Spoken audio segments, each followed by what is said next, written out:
محمد شریف سلیمانов хатмкардаи донишкадаи тарбияи ҷисмонии Тоҷикистон ба номи Саидмоъмин Раҳимов, қаҳрамони бисёркаратаи Тоҷикистон дар гӯштени миллӣ, самбо, ҷудо, 4 карат қаҳрамони ҷаҳон миёни собиқадорон, дар риштаи самбо дар шаҳрҳои Афина Юнон, Нитсаи Фаронса, Тошканти Узбекистон, Турсунзодаи Тоҷикистон, дорандаи нишони нуқраи бозиҳои чоруми донишҷӯёни Иттиҳоди Шӯравӣ соли 1976 дар шаҳри Таллин, барандаи медали тиллои мусобиқаи Иттиҳоди Шӯравӣ байни варзишгарони ҷамъияти варзишии ҳосилот соли 1977 дар Майкопи Россия, барандаи нишони нуқраи ҷамъияти варзиши иттифоқҳои касабаи Иттиҳоди Шӯравӣ соли 1977, дорандаи медали тиллои мусобиқаи байналмилалӣ ба хотираи Василий Константинович Блюхер соли 1977, иштирокчии Спартакиадаи шашуми халқҳои собиқи Иттиҳоди Шӯравӣ дар риштаҳои самбову ҷудо, секарата қаҳрамони Осиёи Марказӣ дар риштаи гӯштени миллӣ,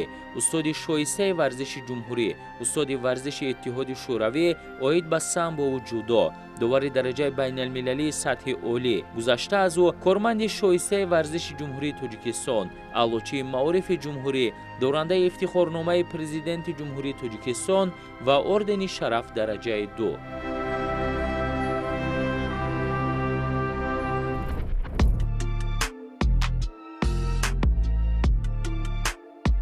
محمد شریف سلیمانov هنوز نورس بود که با اراده قوی و قول و قصد استوار قدم به میدان ورزش گذاشت. سالهای 1960 و 1970 در ناحیه ونج کم کسانی بودند که به ورزش مشغول میگشتند، ولی امانت سلیمانov میخواست پسرانش گشتنگیر باشند و همیشه میان مردم نامور گردند. این آرزو و هوس در دل پسرانش کیها باز مسکن گرفته بود.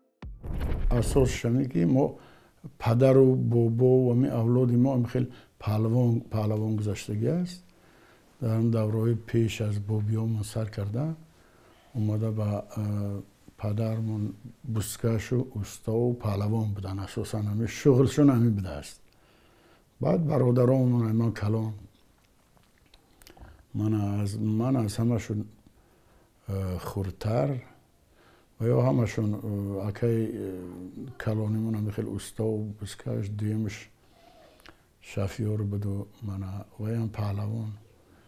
مکای سیمون ورزشگر سلیمانov ملا اینستیتوتی ورزش تموم کرد، هم پهلوان بود و هم والیبالیستی دسته منتخب جمهوری تاجیکستان. به خصوص محمد شریف جوان در طی معرکه ها، جشن و مراسم ها در میدان با همسالانش سبقت میکرد و دست بالا میگشت.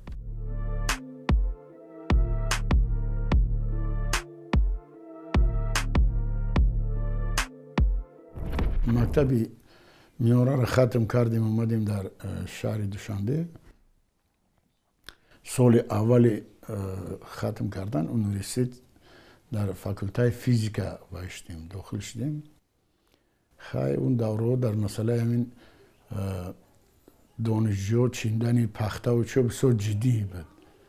کسی قفا میموند و وای میکرد نمیرفت در پخته و خارج میکردن. ما همین بچه یاشی جوان 16 ساله من صنف در تمام کردم. وقتی که نرفتیم پخته چینی که نرفتیم دیگه خارج کردن. بعد سال دیگر شد در دانشکده ورزش داخل شدیم. پیشی سلطان نبود دانشکده معلم بودن، قیوم و میرزا وطن، حسن علی و من همینو مریوچو بچه بیکف بودن معلمای ما. او میراث بزرگان خانه را کسب کرد و در این سمت ممتاز گشت و در مسابقه های گوناگون ورزشی با رقیبانش تن به تن شد. بازوی رستمانه و عزم دلیرانه هر کجا محمد شریف سلیمانov را ورد زبان ها کرد و در ساحه ورزش تا حد موفق.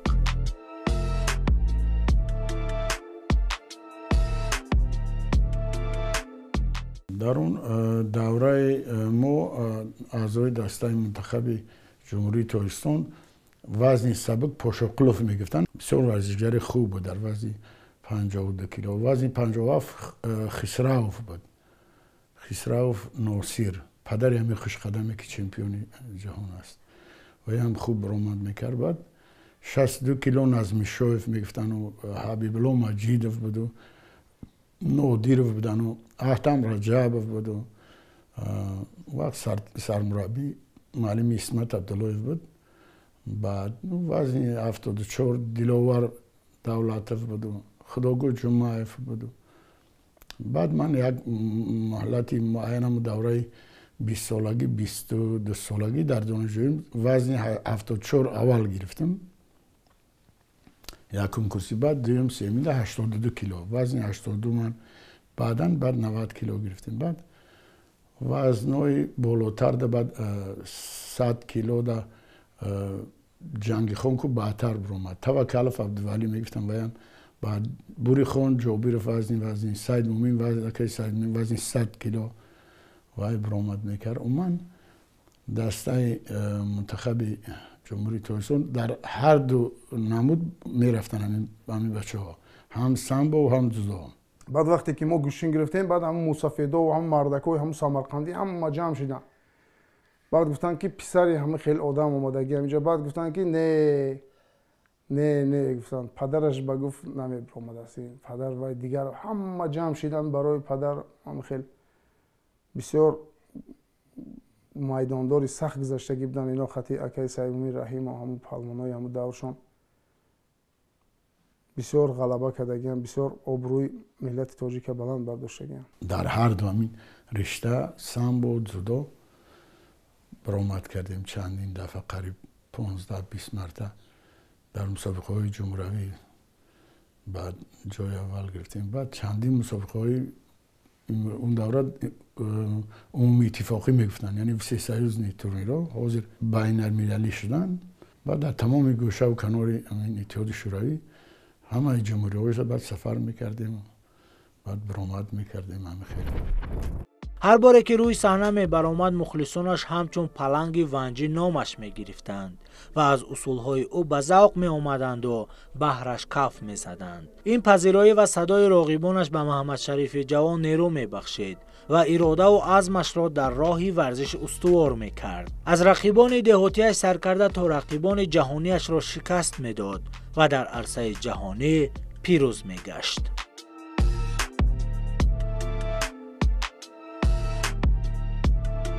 عموما من جودو دا بسیارتر برآمد کردم. اولای همون چونکه در اسپارتاک خلق‌های اتحاد شوروی جودو برآمد کردیم.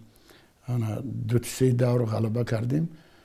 دوری چهارم دستم لات خورد با یک جایزه داری بازی‌های المپی سالادوخی میگفتن از شهر مسکو به همراه دستم لات خورد و بسیار مسابقه‌های تورنیرهای عمومی اتفاقی در غلبه به دست آوردیم. بعدا باز در اسپارتاک در خلق‌های سرباز در سامبو اشتراک کردیم. سالهای 73-74 این مسابقه‌های حاضره بین المللی میگفتن. او دوره عمومی اتفاقی بود. مسابقه پریزی سویت وزیران یک وقتا بود. تورنیر عمومی اتفاقی گشنی سامبو. بعد کمسمالی تاجیکستان هم خیلی 2-3 تورنیرهای به عمومی اتفاقی میشد درجه. بعد وقتی که ما چند دفعه چمپیون تاجیکستان شدیم سال 72 بود 73 و چندین مسابقه ها که خیلی برآمد کردیم. بعد همین استاتیای چی برآمد که پلنگی ونجی. جوانی صاحب هنر و شجاع دلیر و مرد میدان سال 1974 دانشکده تربیت جسمانی تاجیکستان را ختم کرد و به حیث آموزگار فعالیتش را آغاز نمود. اصولهایی که از استادانش آموخته بود کوشش میکرد که به جوانان مهارت و ملکش را صرف کرده آموزاند. پیرهایی که ما رفتیم خیلی معرفی کردن شاگردای ما دولت و ملت را. در دولت مراکش چمپیونات جهان برگزار شد چند سال پیش، ولی به خاطر نیست. اما وقتی که خورکش خیز برآمد کرد وزمین پهلوان گرجی را پرتافت کرد، در مهلت 1 دقیقه غلبه به دست آورد. تمام همون تالار اونجا عرب نشین در دولت مراکش همه به پا خیستند. بعد قرصک زدن اومدن که از کجا هست این. بعد گفتیم تاجیکستان. وقتی که ورزشگران عموما کدام دولتی نباشد میبینی در تلویزیون که آزمایی میکنن از همون نمودی خودی ورزش و مدال افتخاری را به دست میارند. خود جای اول است، دوم است، سوم است. خورسندی اون ورزشگر رو میبینی. پرچم برداری خودی اما ورزشگر حس میکند که مثال در بین چندین دولت ها ورزشگر به نتیجه های بلند میرسد و پرچم دولت عزیز خود رو بلند میبردارد. من وقت خورد بودم به مسابقه سفربر شدن پدرم را با همراه شاگردانش میدیدم، از جمله اکمالدین کریموف، خوشقدم خسرو، ظفر عالمشویف، منورов مبارز، ظفر علی. وقتی همین شاگردان پدرم به مسابقه سفربر میشدن، در مسابقه ها میدیدم که دست بالا میشدن و بیرق تاجیکستان عزیز ما رو در عرصه بین المللی بلند میبرداشتن. من هم روح بلند شدم و خواستم که همین نوع ورزش رو انتخاب کنم و با مثل همین پهلوان ها نامبرداری وطن عزیزم باشم. با پدرم فخر میکنم که وی سرمربی تیم منتخب تاجیکستان بود. طول 17 سال و چندین شاگردان زیاد از جمله قهرمان جهان خوشقدم خسروف را تربیت کرده است و میخواهم که در آینده نیز مثل او پرچم بردار تاجیکستان شوم. سال 1975 جهانگیر به دنیا آمد. البته محیط اولیوی برای او به تاثیر نماند. جهانگیر هر قدر بزرگ میشد همانا به سوی ورزش میل پیدا میکرد و بالاخره در میراث پدر استوار گشت. این چیز اصلا در اولاد و اجداد ما هم خیلی اومدگی خیلی پدرمان سالهای پیش از تمام جمهوری، از تمام ازبکستان بسیار جاها خانه ما مهمانا می اومدن، پهلوانا می اومدن. ما رو از خوردی گوشتی میداختن با همین کودکا در کوچه ها، در همین خانه، در جایی که میبینیم ما رو گوشتی میداختن با بچه‌ها، یعنی همسالامون کودکی. بعد سال 86 مشق در همین منیژ همراه بچه‌ها همه کسا بسیاری بودیم. اینجا شاگردای پدر ما سمیف، امید بعد عالم بگیجانов، بعد فرهاد رحمت‌اللهov و تالار منیژ و مشق رفتیم. تمام همین اصول و همین گوشتی ما از پدر یاد گرفتیم، همش آموختیم. تا رفت امیدهای محمد شریف سلیمانov زنده میگشتند و آرزوهایش یک یک جامه عمل میپوشیدند. هرچند رقیبان جهانگیر در میدان کم نبودند ولی او به کسب پدر ارج میگذاشت و به میراثش استوار بود. 30 سال 12 سالگی تمرین کردند، چون که اون وقت‌های دوره اتحاد شوروی مسابقه‌های جوانان و نورسان در اتحاد شوروی بسیار می‌است. اسپارتاکیاد جوانان اتحاد شوروی، اسپارتاکیاد مکتب بچگان میشد و در همین خیلی مسابقه ها و یک سالی وای جایزه داری اسپارتاکیاد مکتب بچگان اتحاد شوروی شد جهانگیر. از تلاش‌های جهانگیر در سمت انتخاب کردهش او را موفق ساخت. از مسابقه‌های داخلی کشور سر کرد و با مسابقه‌های جهانی و آسیایی را خط گرفت و بالاخره جایزه‌دار چمپیونات جهان و آسیا گشت.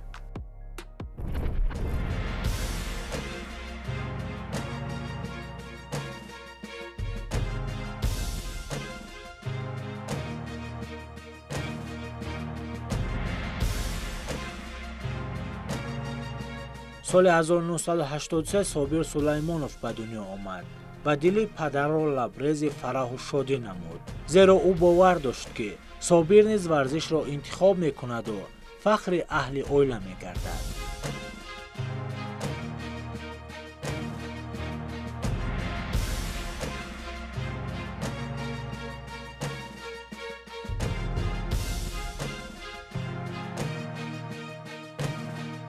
اولین مسابقه من سال 1987 که در وزن 25 کیلو شرکت ورزیدم در تالاری منیژ برگزار گردید.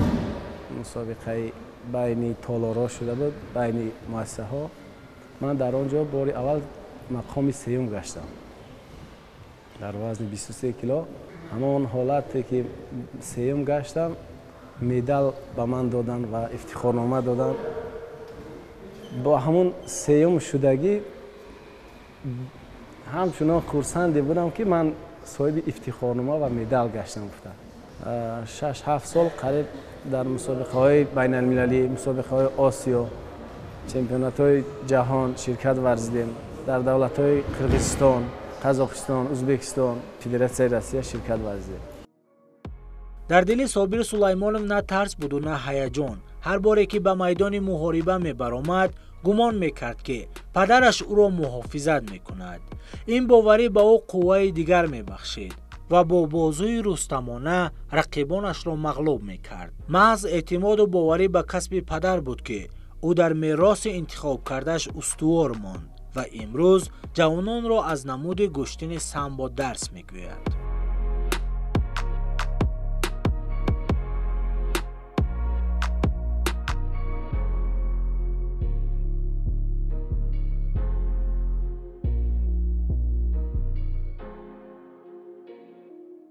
додори калоним мураббӣ аст, бисёр шогирдои нағз тарбия кардааст ва хичам ҷоизадори чемпионати Осиё, чемпиони Осиё ҳам аст. аз як ҷиҳат касби падар гуфта интихоб кардем ва аз дигар ҷиҳат ин аст ки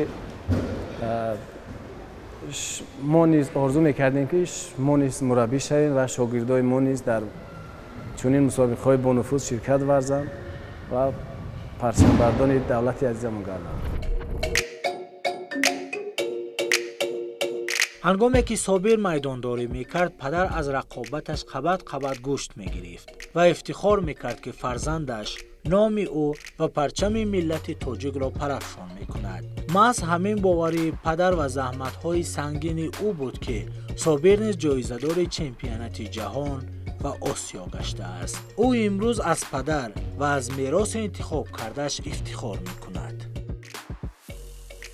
ифтихори ман дар ин аст ки дар чандин маъракаҳое ки меравем мешинем, албатта дар бораи падари ман гап мезанам, дар бораи гӯшти гирифтанаш гап мезанам ва якчанд хусусиятҳои хубе дорад ки мардум гап мезананд, мисол гап таъриф мекунанд ки мисол ҳама хеле шахсият аст. писари дигари Маҳмадшариф Сулаймон Сулаймонов низ устоди дараҷаи байналмилалӣ аст. хулас ҳама писаронаш Ҷаҳонгир, Собир, Сулаймон, Соҳиб ва Сорбон мероси падари бузургворро касб кардаанду дар мусобиқаҳои ҷумҳуриявиву байналмилалӣ, чемпионатҳои ҷаҳонӣ шикастнопазиранд ва ҳамеша ба сулолаи варзишгарон арҷ мегузоранд.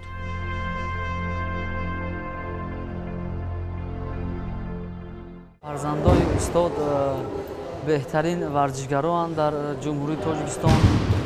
фарзандои беҳтарин тайёр карданд, тарбияи хуб карданд фарзандоро устод.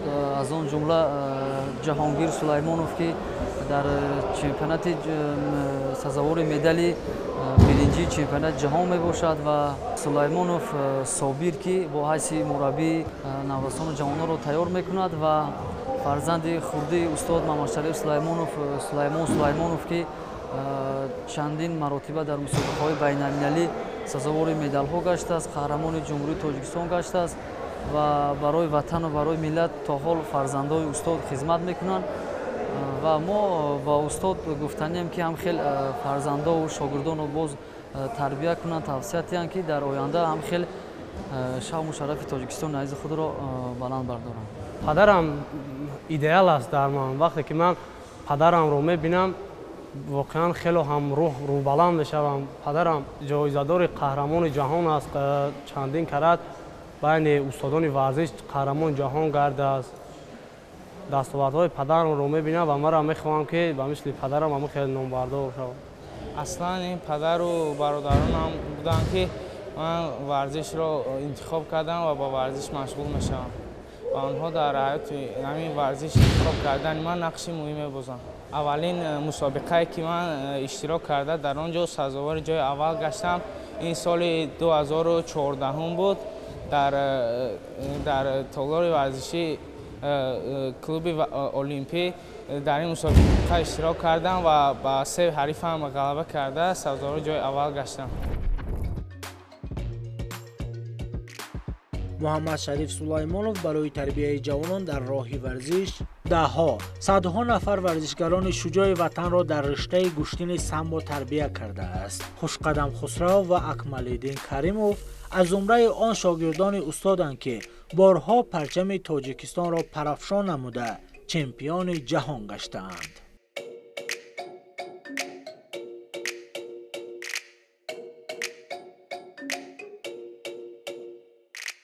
аввалан ман гуфтанӣ ҳастам ки устоди меҳрубони ман Муҳаммадшариф Сулаймонов ки маро аз соли 2007 ман дар дастаи якачини ҷумҳурии Тоҷикистон дохил шудам. Ман таҳти мураббии шоистаи хеш тамрин намудам ва чунон ки ба ҳамагон маълум аст, устоди ман ин Муҳаммадшариф Сулаймонов аст ва тамоми нозикиҳои варзишро намуди гӯштини чи самбо, чи дзюдо, чи гӯштини миллии гӯштингириро мо аз устодмон омӯхтем ва ба натиҷаҳои баланд ҳам ноил шудем.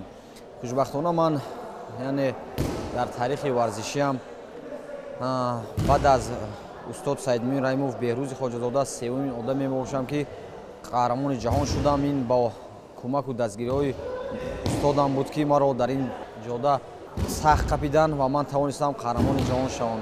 Хушбахтона ман 5 бор қаҳрамони Осиё шудам, 4 маротиба ҷоми ҷаҳонро буридам, чандин маротиба яъне дар ҷомҳои ҷаҳон ҷойҳои ифтихориро ҳам сазовор шудам ва хушбахтона дар чемпионати ҷаҳон байни ҷавонон чемпиони ҷаҳон шудам ва хушбахтона дар чемпионати ҷаҳон дар байни бузургсолон 4 медал дорам. медали тилло, медали нуқра ва 2 биринҷӣ. ҳамроҳи устод Муҳаммадшариф Сулаймонов мо қариб ки дар ҳамаи мусобиқаҳо хати мо сафар кардааст ки мо дар мусобиқаҳое ки манам мусобиқаи ҷоми олии ҷаҳон барои дарёфти асосгузори гӯштини самбо Анатолий Харлампиев баргузор гардид ки ман дар он чемпионат сазовори медали тилло гаштам ва устод ҳамроҳи ман буданд. Хеле дар охири финалӣ ба ман суханҳои хуб гуфтанд ки масалан паҳлавони русро мағлуб кунед, аз кадом тараф, аз кадом усулҳо истифода баред гуфта. Хеле лаҳзаҳои фаромӯшнашаванда аст ки ман дар ин чемпионат сазовори медали тилло гаштам ва ҳамроҳи устод ба ватан баргаштам. тӯли чанд сари сол шуд ки дар пеши устодам Муҳаммадшариф Сулаймонов тамрин мекунам. Муҳаммадшариф Сулаймонов яке аз беҳтарин устодони ҷумҳурии Тоҷикистон ба шумор меравад ки тӯли чанд сол шуд ки нозикиҳои самборо ба мо нишон додааст. устодам беҳтарин инсон аст. ман дар вақти мураббигии устодам чанд кара чемпиони Тоҷикистон шудам, чемпиони Осиё шудам, призёри ҷаҳон шудам. усули устодам амун вай дар ҳолате ки мисол ай боло мегирӣ, яъне бедрош меган, ман амуро бисёр истифода мебурдам. баъд диюмаш ҳамин ки через гол ва қафо партофтан амуро бисёр мекардам. муваффақам шудагиам. аслан дар ҳар як намуди варзиш ҳар як одам ба худаш як усул дорад, як чиза интихоб мекунад барои худаш ҳамон чизи мефаҳмидагиша. ягон кам варзишгар мешавад ки чанд усул дошта бошаду чанд ё ки ду тараф гӯштин гирифта битавонаду. ин бисёр кори душвор аст. ҳар як одам ба худаш карони приём меган, як усули худаш дорад. вақте ки мо аввалан ҳамроҳии устод ба мусобиқаҳо мерафтем, баъд устод моро яъне дар кунҷи кавёр нишаста моро мефаҳмонд ва вақте ки мо дар болои қолини варзишӣ ки қувозмоӣ менамудем, ҳамин худо мегуфтем ки бой натем. агар ки бой медодем, устод бисёр сахтгир буд, моро бисёр яъне танбеҳ медод. падарам дар соҳаи корияш бениҳоят ҷиддӣ буданд ва сахтгир буданд. сахтгирӣ он кас буд ки шогирдонаш ба чунин дараҷаҳои баланди варзишӣ расида ноил гаштанд. агар мураббие ки сахтгир набошад, ҷиддӣ набошад дар соҳаи кории худаш, бигзор дар кадом соҳае набошад, шояд хаёл мекунам натиҷае ба даст намеорад. баробари олимо, баробари санъаткоро, баробари актёро дигарошон саҳми варзишам дар эътирофи миллат дар ҷаҳон аст.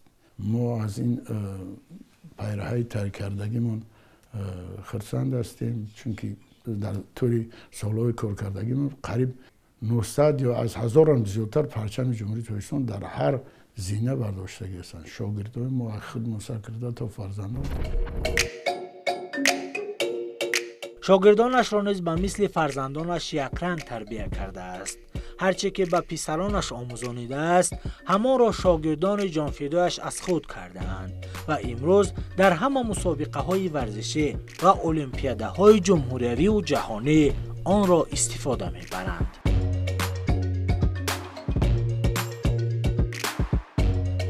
محمد شریف سلیمانوف برای تربیت جوانان در راه ورزش سهم ارزنده خود را گذاشته است. از سال 1974 شروع کرده تا امروز نازکی‌های گوشتن سامبو را به دوستداران ورزش می‌آموزاند. تا هنوز به کسبش محبت دارد و میراثبرانش را سر سفره جمع می‌آورد و اطراف مدال و جایزه‌هایش نقل می‌کند تا آنها ارجگزار به این پیشه، به این سبک و به این میراث باشند.